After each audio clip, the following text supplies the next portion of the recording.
My first response was, I want to get back in. Gave notice to my job, January 2018. Thought I made it, and then Bitcoin collapsed from 20k to 4k. Then I will sneaky look at the market or whatsoever, or just send a few messages when they don't see it. So I don't want to get it to impact too much. Once you turn to the dark side, you know, you're not coming back. You've reached Toby and Brent. We'll get back to you. So Tom, very pleasure to have you here. Not just only at the podcast, but we were staying in a villa together for the past 5 days and still have one more eventful evening ahead of us. And then I think tomorrow we'll all get a massage. But you just had a awakening experience in an ice bath and a breathing situation. So maybe just give a bit of an idea there. Yeah. Well, first of all, thanks for having me. Also inviting me to this villa. Been a great few days. This morning we did for the first time in my life. I never did any type of meditation, yoga, or breathing exercise whatsoever. In the villa here, there are like 2 ice baths, and some guy who was very experienced invited us to do so. We did a 15-minute breathing exercise. I never experienced this before. It was like a natural high. I just, for 50 minutes I was lying on that floor, and then you get up and you're like, wow, what happened to me? You're fully awake, and then you do like a 4-minute ice bath for the first time in my life. No problem. You just sit there, breathe it out. It wasn't freezing. No, it was not freezing. Yeah, of course it's a little bit cold, but you just sit there, totally fine. You get out. My first response was, I want to get back in. So I can fully understand that, for a lot of people this is very addictive. So the drinks from last night are definitely out again. It's fully focused now again. So yeah, amazing. I mean, there's a lot of stuff in Bali that people really get excited about. No, exactly. And generally speaking, I'm open-minded, but not when it comes to stuff like this. So I thought, let's give it a try. Amazing. Glad you had a good experience, and hopefully there's more to come now. Yeah.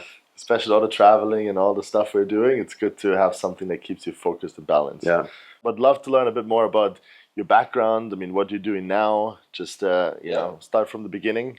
I'm the founder and CEO of LM5 Capital. It's a crypto hedge fund. Initially, I got in crypto in 2016. I started trading when I was 18, just as a retail trader. Graduated in the financial crisis with a business degree and wanted to become a trader at the desk. And I had to compete with guys who actually did mathematics at the time, and there were not many jobs, so it was quite hard. So I ended up in sales at the time. Did that for 5 years, managed a desk in Dubai for 45 minutes, and then it was 2017, the ICO boom, and I got in crypto in 2016. So okay, come and do this full time.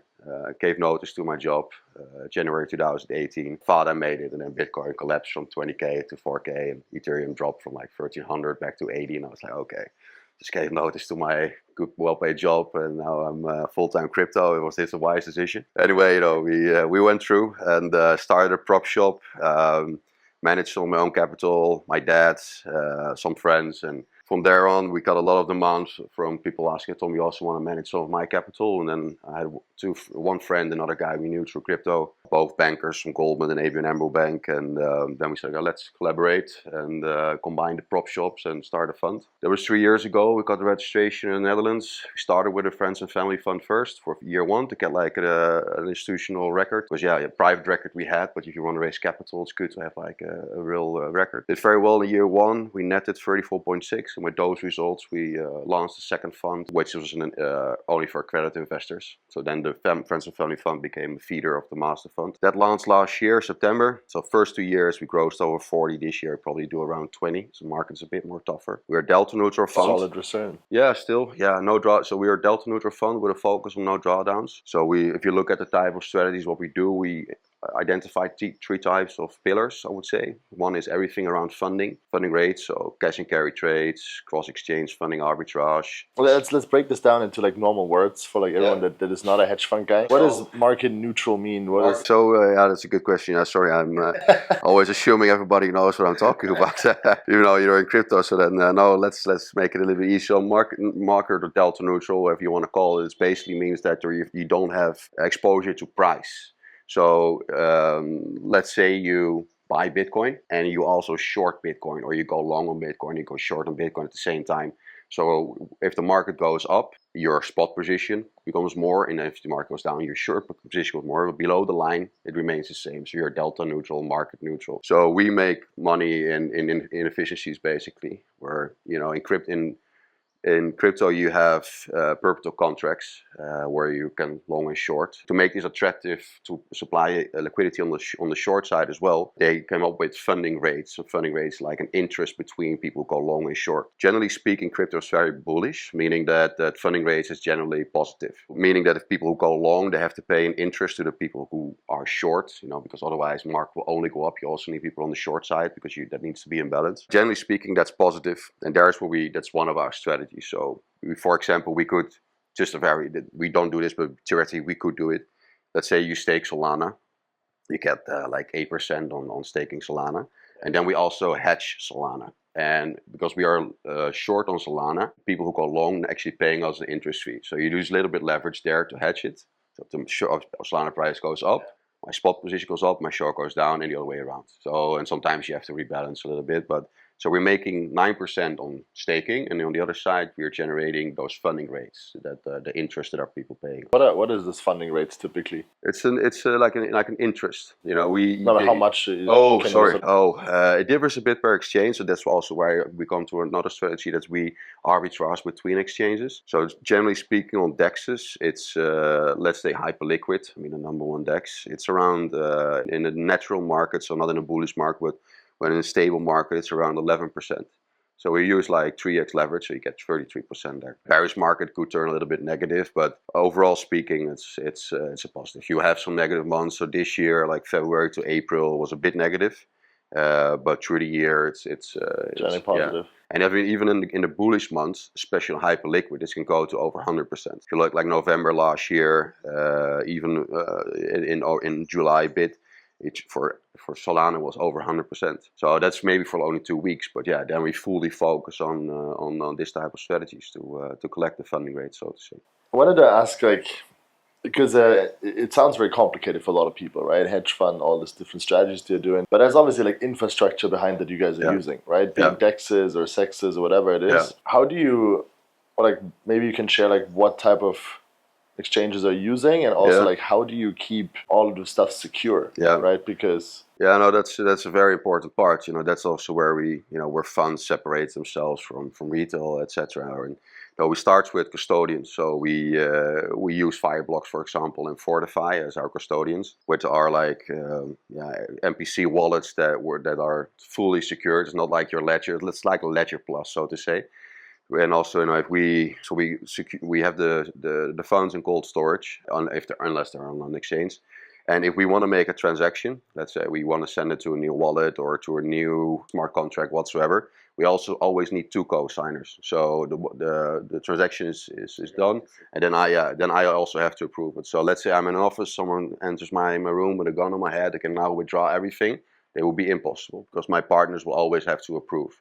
And if it goes to a new wallet or it goes about a certain threshold, like 300K or whatever, you can make those rules, then you always have to approve as well. And that's, you make it more secure to prevent theft. So that's one. Then before we start, allocating to any DEX or SEX, we have a very deep due diligence process. But that's really my banker colleagues who did that at the banks before. So that's, a very long list that like a list we have to answer before we can actually allocate. We meet with the teams, and only then we can start trading on a SEX or on the DEX. So we used to trade mostly SEXs. The fund is registered in the Netherlands. The Netherlands decided to ban Binance completely. All derivatives from Coinbase, OKX, Bybit, all got banned. So we were really pushed into the DEX arena because we didn't have a choice at the time, and we used Deribit because they were still trade. So it was mostly those, and now luckily the SEXs are coming back because they got the license, and in a few months they will offering derivatives again. So then we can start using them again. But we were kind of forced into that DEX arena. On the bright side, it comes with a bit more risk because they don't have the insurance funds that like Bybit has or Binance has. But it also comes with opportunity where those funding rates we just were talking about are generally higher on DEXs because there's more retail. And when there's more retail, the funding rates always are higher. They're more bullish and longer, so the funding rates will be higher. And therefore also our results were also better. And we did hyperliquid, and we were pushing hyperliquid. So we one of the early institutional parties, I think, who got into a hyper liquid, and we all saw what happened with those airdrops. So there was a nice benefit where we can thank the Dutch government for that we got that nice airdrop. So so it's always beneficial. Yeah. So, but yeah, we use other DEXs as well. Now there's a new one, it's still in beta. It's called Lighter. Also has a point program and it's doing quite well. So yeah, we will use any type of DEXs, but as long as they fit these checklists. Yeah. As long as they fit the criteria, and that also brings me to the. Let's skip the second strategy. We can do that in a bit, but now we're talking about one of our strategies providing liquidity into the market. So that could be to DEXs or DeFi protocols, and then they approach us and say, okay, we looking for early liquidity. Can you provide it? Yes, we can do it. And then we need like a base yield, and then on top of that, if you provide liquidity for like 90 up to 180 days, they give you like an additional bonus on top in their native token. So we with new DEXs or new blockchain or new DeFi protocol, whatever. Now we provide the liquidity, and then we get like a bonus on top. So that's something we will do as well, and that's a bit in line with what first we have to do diligence because we're one of the first movers. Like more recently, like Falcon was like the new yield generating stablecoin from an arm from DWF. A lot of people were skeptical because everybody knows the DWF reputation. Yeah, we thought, okay, we separate the team. They were very transparent. Okay, we'll be one of your early LPs. And I mean, they grew now from we got in with like 10 million. Now they're over $1 billion in like a few months. So so they do it. Yeah, that's most some deals we would do as well. And then the last strategy is bonds, so mostly Pendle. We do a lot of stuff on Pendle. And then we work with our broker. It could also be Morpho or Aave, but generally it's we use our broker Arcus, the DeFi broker, and then we buy the PTs on Pendle. We use them as collateral with our broker, and then we borrow capital against it, and then we can loop that strategy. Looping is for the guys who don't know, is basically you take your collateral, you borrow it out, you get stables in return, and then you buy that same token again. You use it as collateral, you again borrow USDC, and then that's kind of how you loop a strategy, so to say. Continue doing that. Yeah, so your return will be higher. So that's like the second strategy. That's mostly on stables, and if it's not a stable coin, then we would hedge it. And then it kind of becomes like a cash and carry trade I was talking about. So the price neutral part basically follows everything through. Yeah. So we on Pendle you also have like PTs on ENA, for example. So then yielding like 35%, now 30 maybe today, but it was like 35 last week. And then we would hedge it. So we get 35% on the PT ENA on this side. And the other side, we use like 2 or 3x leverage, not that much on ENA because it's quite volatile. Even though we have systems in place that will signal us if the short gets close to liquidation or whatsoever. There's always a lot of safety there. And then we would just hedge it, and then we get the funding rates as well. The tricky part is on coins like ENA, even though they're in our top 15 now, is that their funding rates can be very volatile as well. So meaning that the funding rates can become negative. So now I'm actually paying the guys who are long instead of I'm collecting. So, and they were like 2 weeks ago, they were very negative. And then we were in that position, so we had to wait 1 week to unbundle it. And then we're like losing a few K a day, just keeping the shorts open. That's rare. But yeah, then even your delta neutral you still can lose. And then it worked the other way around. But that's a rare thing. How do you kind of choose these different strategies, right? I mean, because there's millions of strategies out there that people can do. Yeah, no, good question. I skipped that part actually. I got in crypto in 2016. Like I said, I saw Bitcoin going from 20K back to 4, and then it went up again, and then March 2020 it all collapsed again with early COVID times, and then it went up and it went down. We've all seen the cycles. And you need the stomach for that as well. It's somewhere you collected, you made some capital, you want to preserve your capital. So we came up with strategies there where you can preserve your capital and also make yield on top. You no longer have to worry about markets collapsing or whatsoever. The negative side is that when markets do go up quite fast, we're also delta neutral. So when Bitcoin goes 3x, we did like 40 or 20 now. We do 20 like last year. We did 40%. So then they're outperforming us. So you're also not having that high. Yeah, the market's very super bullish. Of course, on my personal account, I only have Bitcoin anymore. Maybe a few alts, but like 90% is just Bitcoin. I'm not too worried about the markets anymore. It's just everything is delta neutral. So we developed this strategy just to preserve our capital, and that's also the type of investors that we are approaching.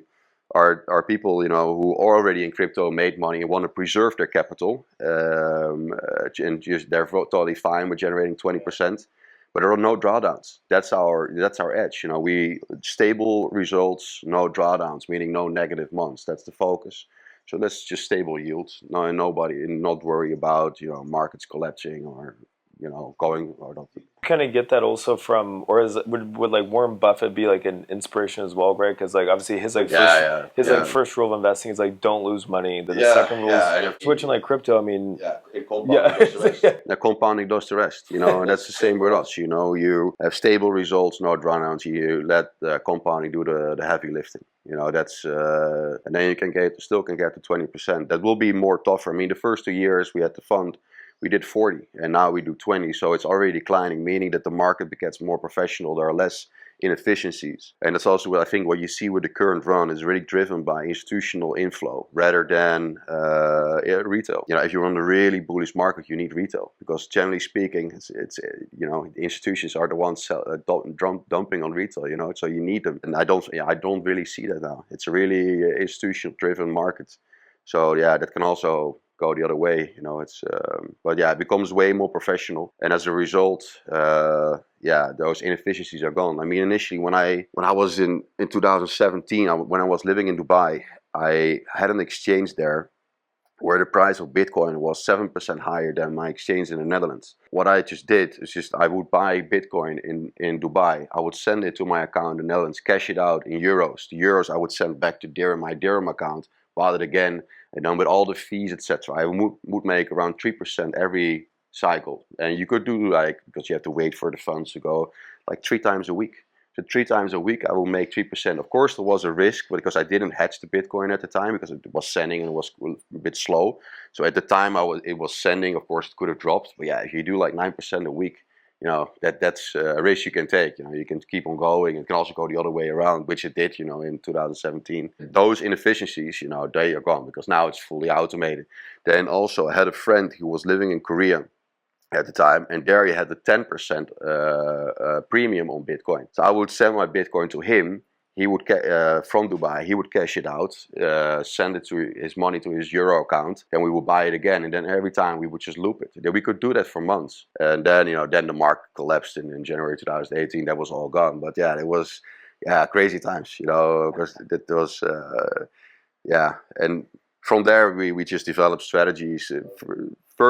We first started just with very easy cash and carry trades. For example, on Kraken, you had very high funding rates where you could just deposit your Ethereum.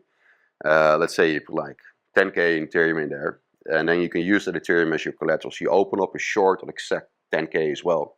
So again, you're delta neutral. You know, market goes up, your ETH goes up, it goes down, your short becomes more. So price does not matter. But the funding rates were so high. Like at the time, it was like I think it was January 2020 or so. It's like 15% per month at the time. Insane. And then we thought, okay, let's develop more like this type of strategies. I mean, cash and carry is old strategy. You know, it's not like we develop cash and carry. It's not from traditional markets. Yeah, we just look for that type of strategies, and then it was appealing to a lot of other investors, and that's, you know, how we took it further and started with friends and family. And later on, you know, when we, you know, became family offices, treasuries, fund of funds, high net worth individuals. So yeah, now we take it all. Mix. Yeah, and from that, you know, since we launched the fund and like last year September, we were now in the open. So we initially when we started Friends and Family Fund, we were registered in the Netherlands. We allowed investors below 100K, and they have a rule that you're not allowed to do any marketing around it. Also, you can only offer it to 149 people. So let's say I have a website with all the information. I have 149 visitors, and all of them don't get into the fund. I basically can close the fund. That's kind of a rule we have in the Netherlands. So above 100K, that's fine, because then they assume everybody who has 100K to spend that they can think for themselves. That's the reason behind it. So now since then we were allowed to do marketing and, you know, have a bit more information on the website, and, you know, go to events and actually be open about it, you know, and stuff like that. And since then we've also been approached by that's a new trend that could actually start with Morpho, with, you know, in DeFi, you know, initially you had like a pool, and it was like, you know, they would have strategies that were fully automated, written by a CTO whatsoever. DeFi didn't have the best image, and they came up with okay, let's get guys like us, or Morpho was like Gauntlet, RE7, MEV, Stakehouse. You guys are, your hedge funds or funds, like your managers. Can you also manage vaults? Be a curator of the vault, and that started on Morpho. And Dave been doing very well, and now you have like more vaults. They looking for managers like Hyper Labs, or another good one is like we're gonna manage. It's still a private vault. It's a new yield generating stablecoin backed by Bitcoin. It's called BitVault. They raised 3,000 bitcoins from the likes of BitGet, Matrixport, etc. And we will be we are the first manager for them to manage that Bitcoin. And they just want to generate yield on that Bitcoins. Yeah, we already did that in SMAs for yield so segregated management accounts for people who don't want to invest in the fund. They want to keep their own infrastructure because then if they can check it what we're actually doing. Actually, they can still do that the other way, but it's in their infrastructure.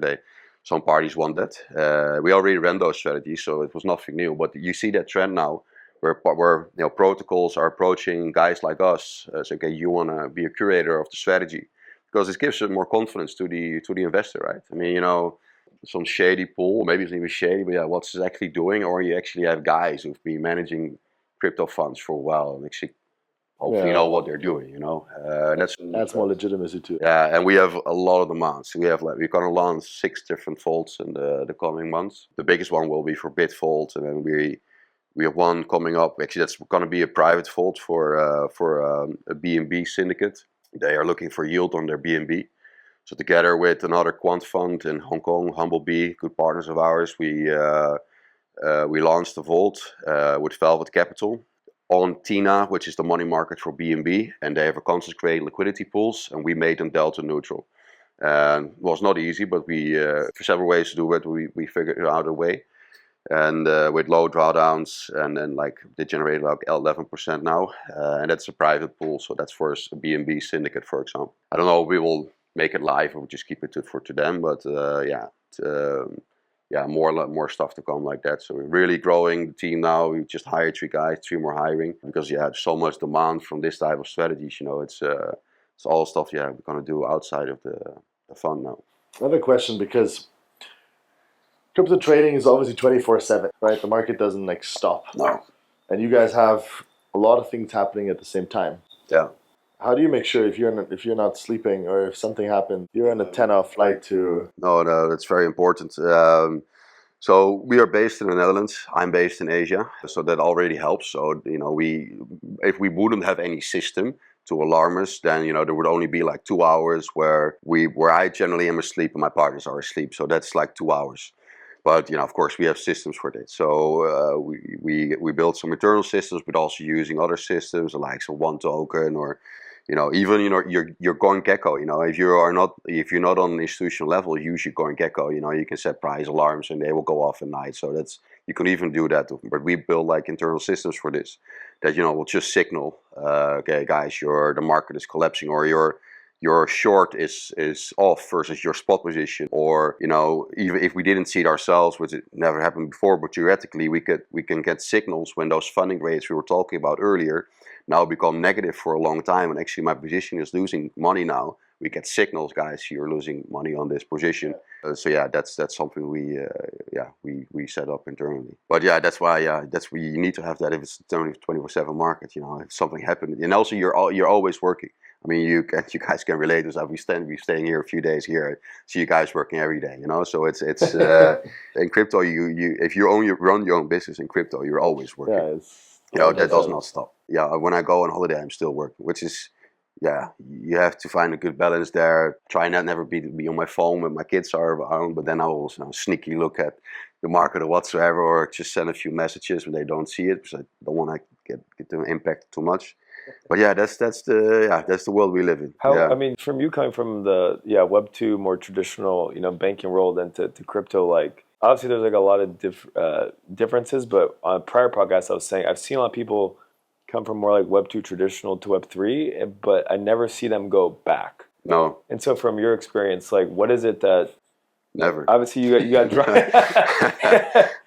Once you turn to the dark side, you're not coming back. It's first of all, everybody has his own preferences, but I could never work back in institutions, never. That whole way of thinking, a way of working, for me, that it's outdated.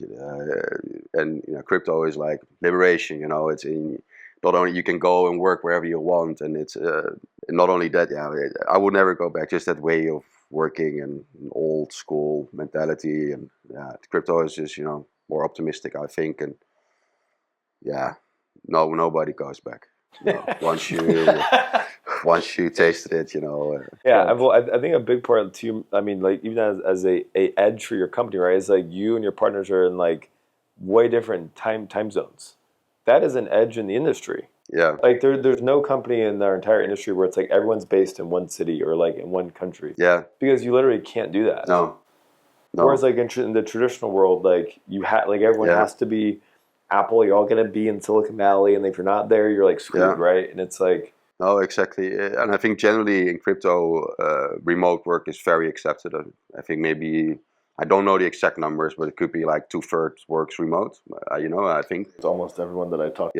Yeah, so many. But I have to say, we as a fund, we work with quants, who were like our developers who build something. So a lot of that comes down to trust. They can always, if they have bad will, they can theoretically build a backdoor. I'm not a programmer, so I won't see it. Of course, we have external auditors will check it as well. So but a lot comes down to trust. So you also don't. Remote is fine, but if you never met the person or something, so that's at the office people we will come to the. I live here by myself, so I don't have an office here actually. We're gonna hire 2 guys. I will set up one, but the guys in Amsterdam, they will just go to the office like 3 days a week, 4. If they want to work remote for a bit, totally fine. But I think that comes a bit the traditional thinking that you have to speak to each other. I see the same. The moment when I'm with my partners in the Netherlands, and I'm just sitting next to them, we get so much more done than we have to call each other. So I still think it's good to come in the office a few days a week. What COVID has proven is that you can work perfectly fine from home. And if you want to work from Bali for a month, and you're like our junior analyst, whatever. Go have fun in Bali for a month, and as long as you do your job, I don't care what you. But I think that's the beautiful, part of this industry, that like everybody's very open-minded and wants to try out different things, and also not put these roadblocks on people. And most of the people are very motivated to do stuff and work and. Yeah, because I helped a DeFi protocol to raise TVL. I was already running the fund, and then I just helped them running TVL and. With them, they had like unlimited holidays. Everybody had like unlimited holidays. Nobody took them. Nobody. Because they were all motivated to work. Everybody had skin in the game. And I think, when you have 25 holidays, you're going to take all 25, because you're entitled to 25. So you have the mind of going to take all of them. But if you have unlimited, nobody took them. It was like, it was just, everybody was working all the time. You're motivated, you're building something cool, and you have skin in the game, you want to become success, you're actually making quite some good money. So yeah, it's different than if you go to the office 9 to 5, 25 holidays, you're living for the weekend. I was in that red race, looking forward to, on Wednesday I was looking forward to weekends. I mean, that was like, wow. No, I don't even count weekends, to be honest. No. Yeah, Saturdays and Mondays. Yeah. No, it doesn't really matter. It's funny, even at our company, we have a team of 11 now, and we have the same thing, unlimited holidays, right? Yeah. You just have to like request for it. And I think since we've started, I could probably count maybe on both my hands total of like the amount that team has like properly taken off, because yeah, I mean, especially if you can travel, I think that's a big thing. People want to take time off because they want to travel. Yeah.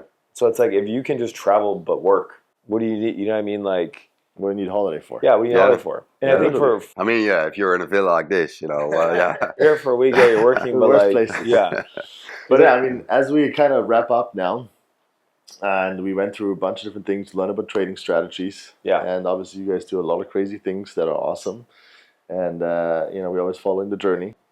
But just like, what are you looking for? How can people find you, get in touch with you if they want to start a partnership or maybe potentially invest in the fund or like things like that? What's the best way to get in touch with you? What are you looking easiest for? way, go to the website, lm5capital.nl. LM5 is Lunar Model Eagle. It's named the first moonlander, when moon. So it's so lm5.nl, and there you will find our details, or you can email me, tom@lm5capital.nl, and we'll send over documentations. We can get a call in and tell you more about the fund. Fantastic. Yeah. Any last words? No. Yeah. Thanks for the time, man. Appreciate it. Yeah, It's awesome to be thanks for having together. And we'll get back to you. See you guys.